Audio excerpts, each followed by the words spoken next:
ដោយសារតែមានការសំណូមពរពីអ្នកទស្សនាវីដេអូរបស់ខ្ញុំបន្តទៀតដែលគាត់ឲ្យខ្ញុំនិយាយអំពីចរិតរបស់តារានិករថរើសម្ដងសម្រាប់តារានិករថរើនេះដែរគឺឈរនៅលេខរៀងទី2នៅក្នុងតារាងរបស់តារានិករទាំង12ហើយថរើគឺមាននិមិត្តសញ្ញាជាសត្វគោព្រៃរួមជាមួយនឹងធាតុដីសម្រាប់អ្នកដែលគាត់កើតនៅក្នុងថ្ងៃទី20ខែមេសា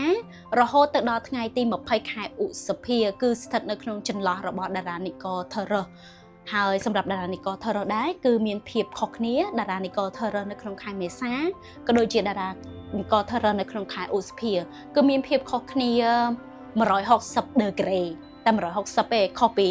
តារានិករមុនដែលជាតារានិករលីប្រាគាត់ខុសគ្នា360ដឺក្រេហ្មងតែសម្រាប់ថរើគឺខុសគ្នាត្រឹមតែ160ដឺក្រេទេតែមុននឹងស្ដាប់ពីភាពខុសគ្នារបស់តារានិករថរើទាំងពីរខែ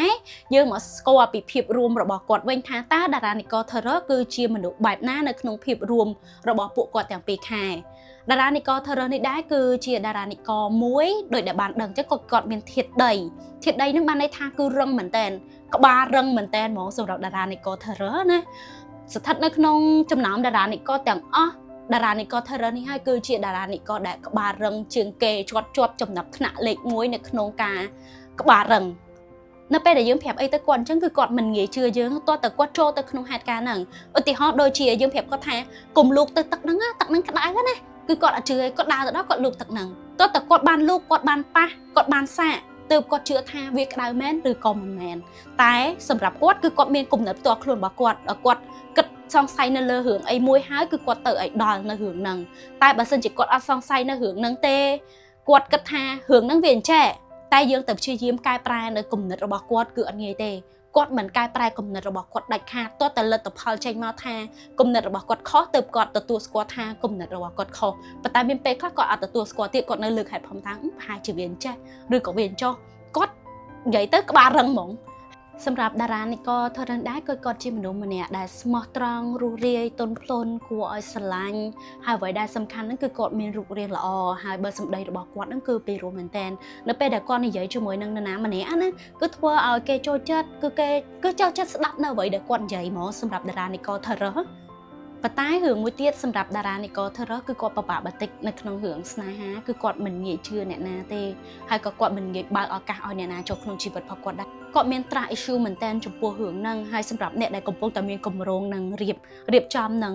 ញ៉ាយតារានិករថរើគឺត្រូវព្យាយាមបន្តិចព្យាយាមឲ្យបង្ហាញភាពស្មោះត្រង់របស់ខ្លួនឯងទៅឲ្យគាត់ឃើញថាយើងពិតជាស្រឡាញ់គាត់មែនយើងចូលមកក្នុងជីវិតរបស់គាត់គឺអត់បានបោកប្រាស់គាត់ទេអាហ្នឹងទើបគាត់ពិចារណាថាតើគាត់នឹងយកយើងចូលក្នុងជីវិតរបស់គាត់អត់អាហ្នឹងនៅក្នុងការពិចារណាមកតាំងទៀតណាប៉ុន្តែតាំងពីដំបូងមកគាត់បដិសេធថាគាត់អត់ស្រឡាញ់ទេម្នាក់ហ្នឹងចឹងទោះម្នាក់នឹងព្យាយាមតស៊ូបង្ហាញការស្រឡាញ់300ជាតិទៀតក៏តារានិករថរើនៅតែមិនរើសយកម្នាក់ហ្នឹង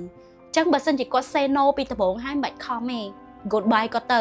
បាច់ខំថាតារានិករថរើនឹងត្រឡប់មកស្រឡាញ់យើងទោះយើងបង្ហាញក្តីស្រឡាញ់បែបណាក៏ដោយបើគាត់ say no ពីដំបូងហើយពីព្រោះអីគឺគាត់ដូចបាននិយាយចឹងគឺគាត់អាចដឹងថាមនុស្សម្នាក់នឹងចូលមកក្នុងជីវិតគាត់ចូលមកដោយបែបណាចូលមកដោយការបោកប្រាស់គាត់ឬក៏បែបណាអញ្ចឹងណាគឺគាត់ដឹងច្បាស់ហ្មងប៉ុន្តែមនុស្សដែលគាត់ទុកឱកាសឲ្យនៅពេលដែលយើងបង្ហាញភាពស្មោះត្រង់គឺគាត់អត់និយាយអីទាំងអស់យើងតែបង្ហាញភាពស្មោះត្រង់យើងតស៊ូមែនតើនិយាយទៅគឺគាត់ពិបាកមែនតើនៅក្នុងរឿងស្នេហាថាតារានិករអេរីទៅពិបាកនឹងទទួលយកអ្នកណាចូលក្នុងជីវិតប៉ុន្តែតារានិករថរើនេះគឺខុសពីអេរីគុណនឹង10គាត់មិនងាយតែម្ដងនឹងសេចេះហើយបើសិនជាអ្នកណាដែលចូលនៅក្នុងជីវិតរបស់គាត់បានហើយធ្វើឲ្យខុសបន្តិចគឺគាត់ say goodbye ម្នាក់ហ្នឹងហ្មងដល់អត់មានពាក្យថាស្ដាយក្រោយចំពោះមនុស្សម្នាក់ហ្នឹងឯងថរើគឺហឹងត្រង់ហ្នឹងទោះគាត់ស្រឡាញ់មនុស្សម្នាក់ហ្នឹងប៉ុណ្ណាក៏ដោយដល់ធ្វើឲ្យគាត់ទាស់ចិត្តបន្តិចហើយគាត់នឹងនិយាយថាបាយហើយគាត់អត់ទុកឱកាសឲ្យទៀតទេឲ្យចូលនៅក្នុងជីវិតគាត់ទៀតទេនេះជាភាពរឹងមួយរបស់តារានិករថរើអញ្ចឹងសម្រាប់តារានិករថរើផ្ទាល់អ្នកដែលមានសាញថរើគួរតែតម្លាក់ភាពរឹងហ្នឹងបន្តិចទៅដោយសារតែភាពរឹងរបស់តារានិករថរើហ្នឹងឯងដែលធ្វើឲ្យគាត់បានបាត់បង់នៅរឿងជាច្រើនពេលខ្លះបាត់បង់នៅមនុស្សជាទីស្រឡាញ់បាត់បង់នៅមិត្តភ័ក្តិដែលជិតស្និទ្ធមិត្តភ័ក្តិដែលល្អដោយសារតែគាត់អត់ព្រមដាក់ខ្លួនចោះនៅភាពរឹងរបស់គាត់តែបើសិនជាគាត់ដាក់ខ្លួនចោះបន្តិចគាត់នឹងផ្ដល់ភាពកក់ក្ដៅឲ្យមនុស្សជុំវិញខ្លួនគាត់មែនតើដោយសារតែថរើគឺជាមនុស្សម្នាក់ដែលស្មោះត្រង់គាត់ស្មោះត្រង់មែនតែគាត់អត់សម្ដែងអាក្រក់ដោយអេរីណាគាត់ស្មោះត្រង់គាត់ចិត្តល្អគាត់រស់រាយប៉ុន្តែគាត់ក្បាលរឹង គេប្រាប់អីអត់ស្ដាប់ទេអញ្ចឹងគួរតែតម្លាក់ភាពក្បាលរឹងរបស់ខ្លួនឯងបន្តិចជឿទៅមនុស្សដែលជុំវិញខ្លួនតែមិនមែនឲ្យតម្លាក់ទាំងអស់ទេតែបន្តិចបានហើយអញ្ចឹងនៅពេលដែលគាត់តម្លាក់ភាពក្បាលរឹងរបស់គាត់បន្តិចហ្នឹងភាពរឹងតតឹងរបស់គាត់តែបន្តិចហ្នឹងនឹងធ្វើឲ្យមនុស្សដែលនៅជុំវិញខ្លួនគាត់ហ្នឹងនឹងមានអារម្មណ៍ថាសុវត្ថិភាពហើយគាត់ដូចគ្នាគាត់នឹងអត់បានបាត់បង់មនុស្សជាទីស្រឡាញ់ឬក៏មនុស្សដែលនៅជុំវិញខ្លួនគាត់ទេនេះគឺជាបញ្ហាបន្តិចមួយរបស់តារានិកល Terror មិនបន្តិចគឺធំដែរហើយគាត់មិនងាយតម្លាក់នៅភាពរឹងរបស់គាត់ទេឥឡូវត្រឡប់មកកាន់ភាពខុសគ្នារបស់តារានិកល Terror ទាំងពីរខែសម្រាប់តារានិកល Terror នៅក្នុងខែមេសាតើគាត់មានលក្ខណៈចរិតម៉េចសម្រាប់តារានិកល Terror នៅក្នុងខែមេសាដែរជាមនុស្សដែលមើងម៉ាត់ខ្លាំងមែនទែនមនុស្សមើងម៉ាត់ខ្លាំងណាស់ហើយគាត់គឺជាមនុស្សម្នាក់ដែលម៉ត់ចាត់ខ្លាំងដូចគ្នាហើយក៏ជាមនុស្សដែល sensitive បំផុតសម្រាប់គ្រប់រឿងហ្មងហើយសម្រាប់ Terror នៅក្នុងខែមេសាដែរគាត់ជាមនុស្សម្នាក់ដែលអត់សូវលេងសើចច្រើនទេអត់លេងសើចហើយក៏មិន slow ដែរកុំប៉ះ Terror នៅក្នុងខែមេសាណាឃើញគាត់អត់សូវនិយាយលេងសើចច្រើនតែកុំប៉ះគាត់ហ៊ានតែប៉ះគាត់អត់ slow ទេគាត់កាចណាស់តិចច្រឡំថា Terror អត់មាត់ Terror ខែមេសាអត់មាត់ណាប្រយ័ត្នប៉ះសម្ដីរបស់ Terror មកខួតឈាមបាញ់ឈាមមកហ្មងហើយសម្ដីរបស់គាត់និយាយមួយម៉ាត់មកគឺធ្វើឲ្យយើងចងចាំមួយជីវិត Terror នៅក្នុងខែមេសាយើងកាចបន្តិចជាមួយនឹងពាក្យសម្ដីរបស់គាត់ពួកឯគាត់ជាមនុស្សដែល sensitive ខ្លាំងមែនទែនប៉ុន្តែគាត់ក៏លេងច្រើនណាស់ជាមួយនឹងមនុស្សដែលចិត្តស្និទ្ធជាមួយនឹងគាត់សម្រាប់មនុស្សដែលចិត្តស្និទ្ធជាមួយនឹងគាត់គឺគាត់បង្ហាញពីចរិតពិតរបស់គាត់ហ្មងគាត់នៅជាមួយនឹងមនុស្សចិត្តស្និទ្ធគឺគាត់ដូចកូនក្មេងអញ្ចឹងប៉ុន្តែមនុស្សដែលអត់ស្គាល់វិញមនុស្សដែលអត់ចិត្តស្និទ្ធវិញតិចច្រឡំមកលេងជាមួយនឹងគាត់ដូចមនុស្សចិត្តស្និទ្ធគឺអត់បានទេកុំលេងជាមួយនឹង Terror បើសិនជាយើងអត់ចិត្តស្និទ្ធជាមួយនឹងគាត់យើងកុំលេងមួយគាត់យើងនឹងកុំប្រើពាក្យសម្ដីដែលអត់ពីរូបភាសាជាមួយនឹង Terror នៅក្នុងខែមេសាសោះអត់បានទេដូចដែលបាននិយាយខាងលើអញ្ចឹងប្រយ័ត្នតែគាត់បកមកវិញបាញ់ឈាមក្អួតឈាមមកហើយមួយទៀតសម្រាប់មនុស្សស្រីដែលកើតនៅក្នុងសាញរបស់តារានិកល Terror នៅក្នុងខែមេសា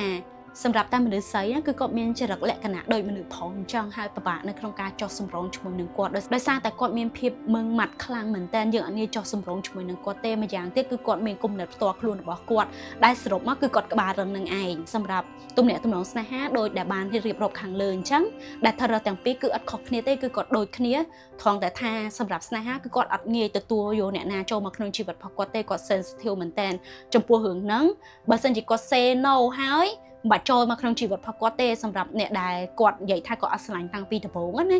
មិនថា Terror នៅក្នុងខែមេសាឬក៏ខែឧសភាទេគឺដូចគ្នាទាំងពីរនឹងឯងហើយសម្រាប់អ្នកដែលឆ្លងនៅគំនូរក្រហមរបស់តារានិកល Terror នៅក្នុងខែមេសាគាត់មិនសូវចាប់អារម្មណ៍ប្រហែលទេតើតើជាមួយនឹងគំនូរក្រហមហ្នឹងពីព្រោះអីតាំងពីដើមមកអ្នកណាដែលចិត្តស្និទ្ធជាមួយនឹងគាត់គឺគាត់បើកចិត្តនឹងទទួលយកមនុស្សម្នាក់ហ្នឹងហើយតួមនុស្សម្នាក់ហ្នឹងមិនល្អយ៉ាងណាក៏គាត់អាចនឹងទទួលយកអត្តចរិតរបស់មនុស្សម្នាក់ហ្នឹងដែរគ្រាន់តែគាត់កំណត់ថា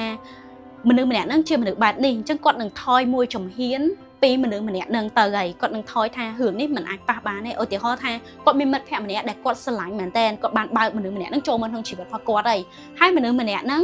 គឺខ្ចីលុយគាត់ឧទាហរណ៍ខ្ចីលុយគាត់ហាក់អត់សងអញ្ចឹងគឺគាត់នៅតែរាប់អានមនុស្សម្នាក់ហ្នឹងដដែល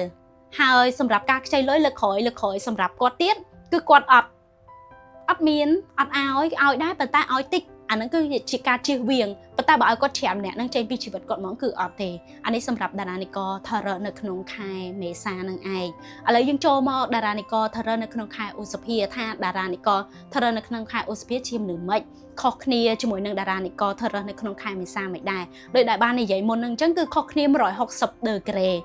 សម្រាប់តារានិកល Terror នៅក្នុងខែឧសភាផងដែរគាត់គឺជាមនុស្សម្នាក់ដែលមានចរិតរុះរាយគួរឲ្យស្រឡាញ់គួរឲ្យរាប់អានខុសគ្នាពីតារានិកល Terror នៅក្នុងខែមេសាដោយសារតែគាត់គឺជាមនុស្សដែលគួរឲ្យស្រឡាញ់ជាងដោយសារតែអីគឺយើងអាចនិយាយលេងសើចជាមួយនឹងគាត់បានទោះមនុស្សអត់ស្គាល់ក៏ដោយទោះមិត្តភក្តិក៏ដោយយើងអាចចំអន់លេងជាមួយគាត់បានប៉ុន្តែកុំហួសហេតុជាមួយនឹងគាត់ពេកដោយសារតែគាត់គឺជាមនុស្សម្នាក់ដែលពូកែអន់ចិត្តមែនទែនពូកែអន់ចិត្តពូកែងក់ងពូកែដ្រាម៉ាប៉ុន្តែគាត់អត់រំអួយទេគាត់ខុសពីតារានិកលផ្សេងណាគឺគាត់ពូកែអន់ចិត្តងក់ងគាត់ដ្រាម៉ាមែនតែឲ្យគាត់រំអួយអូយឈឺ no គាត់អត់រំអួយមកធ្វើឈឺអីអញ្ចឹងទេរបៀបឈឺអញ្ចឹងអាយមើលដាច់ដៃអីហូរឈាមទៀតឈឺនេះអាហ្នឹងគាត់និយាយចឹងប៉ុន្តែឲ្យគាត់រំអួយរងាស់នៅហ្នឹងគឺអត់ទេតារានិកល Terror នៅក្នុងខែឧសភាណា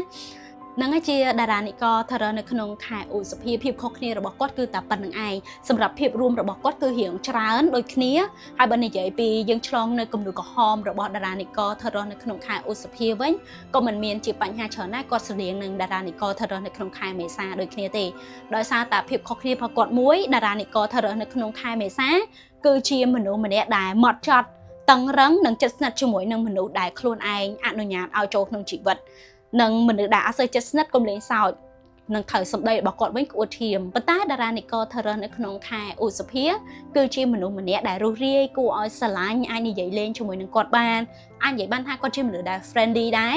friendly អាចនិយាយជាមួយនឹងមនុស្សគ្រប់គ្នាបានអាចនិយាយលេងចំអន់ឲ្យគាត់អីបានប៉ុន្តែហួសហេតុពេកក៏អត់បានដែរព្រោះអីគាត់នឹងខឹងយើងវិញអរគុណសម្រាប់អ្នកដែលទស្សនានៅវីដេអូមួយនេះហើយបើសិនជាចង់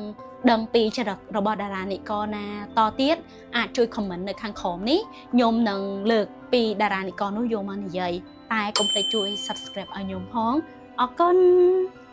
បាយបាយ